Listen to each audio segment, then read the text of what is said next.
Hey viewers, welcome to another game of the Casual Pro Gamer. Today we are doing game number 2 of the finals of Zotac EU, a 114, which is 114. This is TSLHyuN playing as the Zerg in the bottom left versus EmpireKas in the top right playing Terran.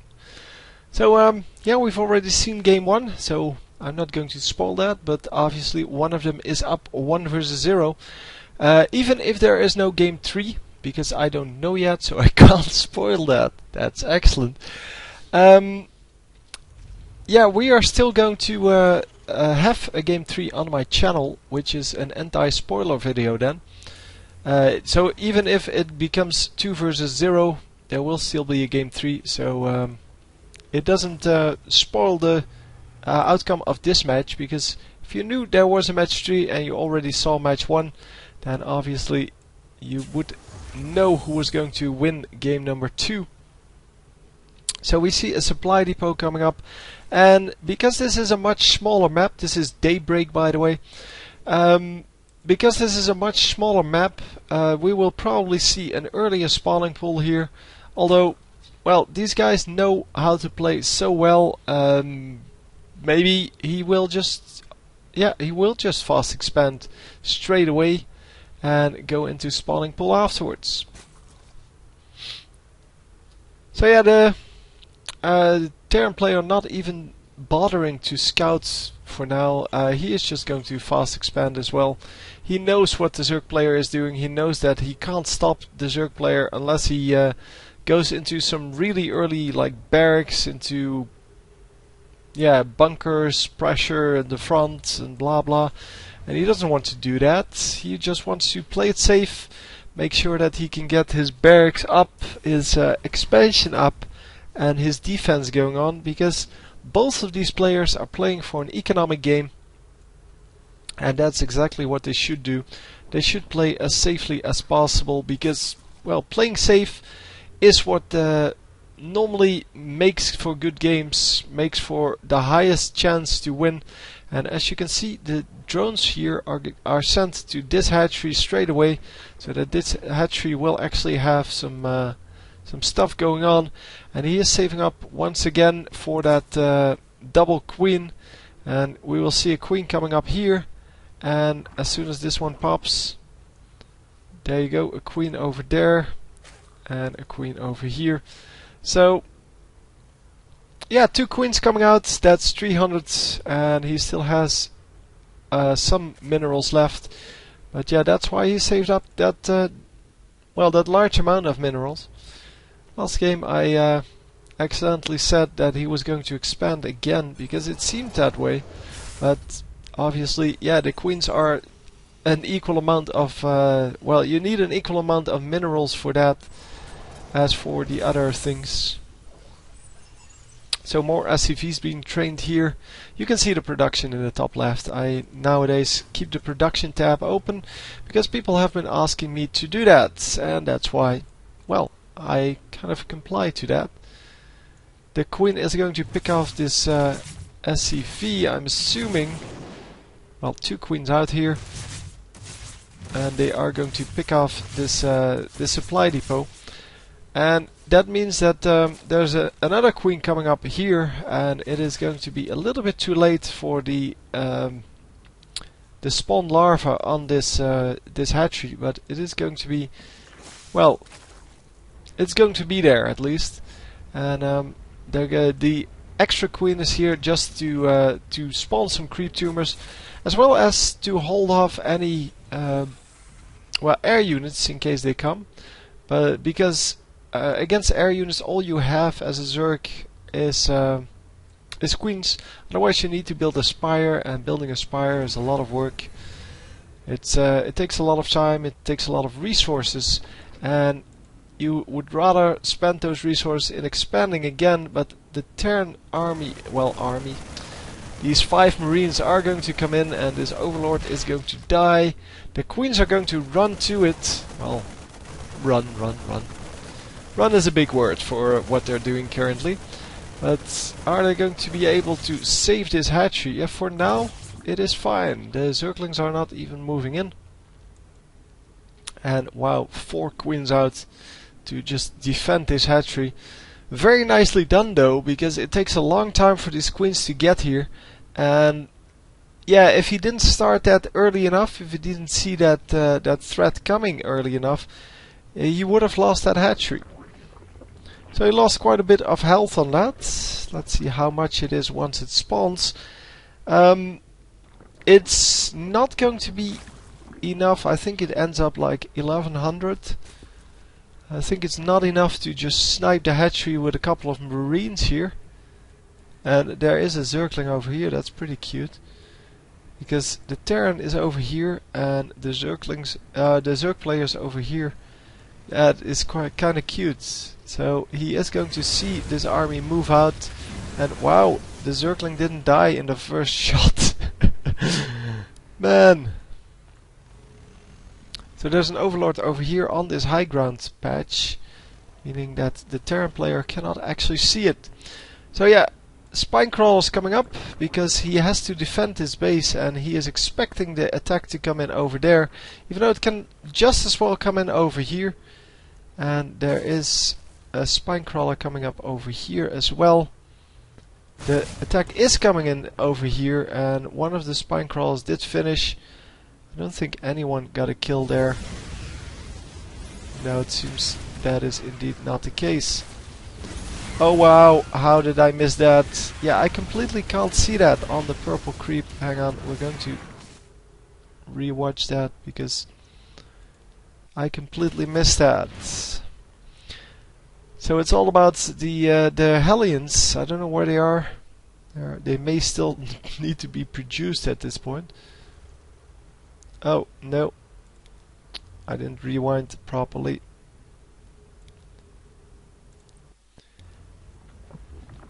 Where are they? They are over here. So while his main army is attacking over here, these Hellions are actually going in to snipe this, well, these drones. And yeah, the one Spinecrawler is not going to do a whole lot. It's too far away, and he is going to get so many minion kills here. I mean, or minion, so many drone kills. Those were 7 drone kills, and even though that was a whole lot, it's still barely cost effective because he did lose the push over here, and he did lose all 4 of those Hellions. But yeah, it is worth it. It is definitely worth it, but it could have been a lot worse. It seemed to be a lot worse. But yeah, that's how good defense works. He did say the Zerg player did sacrifice a couple of drones for that defense, and a couple of Zerglings actually. Oh yeah, going to pick off the SCV first, but yeah, not really managing to do a whole lot after that. Well, he didn't actually pick up the SCV either, but that's all good. So let's see, what are we doing? Oh, we're scouting here. Wow, and a supply drop was necessary. So supply drop is the ability of your command center here, call down extra supply. And yeah, normally it's kind of not used at all because people don't like using it. And he is going to go to the high ground, heal up, and go back in afterwards. And yeah, there are overlords everywhere just to scout around in the enemy base, making sure that he can see this. And yeah, as you can see, the airplanes here, the medevacs, will be able to see that overlord there, and as long as they give vision, the marines can attack it. And obviously that's still worth it because he still got to see how many marines there were. Only now the second group of marines gets there, and with all of these barracks, as you can see, a lot of barracks, one of them with reactor, in fact only one of them with the reactor, and that is surprising. Oh no, two of them with a reactor, and one of them with a tech lab. So yeah, that is going to be a huge deal, because, well, Normally we see more reactors, and that means quicker production. But in this case he's just building all kinds of buildings instead of going for the cheaper and more efficient add-ons. Of course the buildings have more HP and they can fly away, and the add-ons cannot. So maybe he was expecting some harassment to come in. And wow, we see the Terran player do what the Zerg player did in the previous game. Try to get the destructible rocks out of the way in front of their base to be able to move with the entire ball in and out of the base. And the Zerg player may actually do the same thing. I just didn't see it. But there may have been destructible rocks over here. Don't know the map that well. So some Zerglings going to kill this this Marine. And the Marine gets picked up. That's quite nice. So the what are they called? Infestors coming out. The infestors coming out and landing some fungal growth. I don't think they picked off that. Oh, they did pick off the one dropship. Sorry, medevac. Dropship is from StarCraft 1, in case you're wondering. And I'm so used to that name that oh wow, these creep tumors. That is crazy. So yeah, he's not going to be able to pick off everything here with that one scan. He is, however, going to be able to pick off this this entire hatchery. But in the meantime, the Zerg player is going in for the kill, but the tank's doing so much damage. One siege tank, and that is all the damage. Wow. Infestors, one of them goes down, but the fungal growth actually doing a whole lot of good. They're not going to be able to do a whole lot more though. But these Zerglings are still in the base. Did he forget about them? I think he did, because he ran out completely and there was nothing here. Maybe he thought that the reinforcements would pick up that well, those Zerglings. He lost one of the reactors, and that's indeed why you normally build, or you can build extra buildings instead of the reactors, because an extra building takes way longer to take down, and it may cost a little bit more minerals, but it may also be worth it. So a lot of Marines over here, and of course we have the scans for the creep tumors. We have the tanks over here. I don't think that the Zerg player can break this at this point, but then again, maybe he will come in with a huge amount of troops. I haven't really been paying attention to what he's building. He is upgrading level 3 on those Zerglings, so I'm assuming he's still running Zerglings. Yeah, a couple of Banelings, quite a few Zerglings, but way more Marines. And we're going to have to see what's going to happen here. So this hatchery is going down instantly, and he's going to pick off the creep tumors afterwards, I have to assume. And the Banelings and Zerglings coming in over there. Banelings, Zerglings, yeah, they are good against this army, but they have to land the fungal growth first, so that the Marines won't be able to move away. Wow, the tank melting instantly, and yeah, that allows for the that fungal growth allowed for the Banelings to do a whole lot of damage, and the Terran player seems to be doing some nice damage everywhere, and he is going to fungal growth the Marines until they die. But no more fungal growth? No. Not maybe this one. No. This one. No, he didn't have enough. 75, now he does.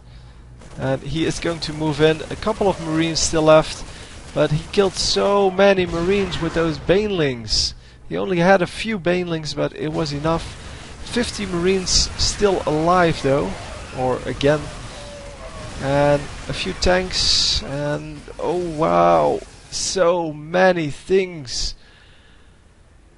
Oh man, so indeed the Terran army winning it, and I forgot who won the last round. I think the Terran won the last round as well. So anyway, we're going to the I truly forgot, so I don't trust that. We are going on to game number 3. Anyway, hope you enjoyed, and I will see you next time. GG.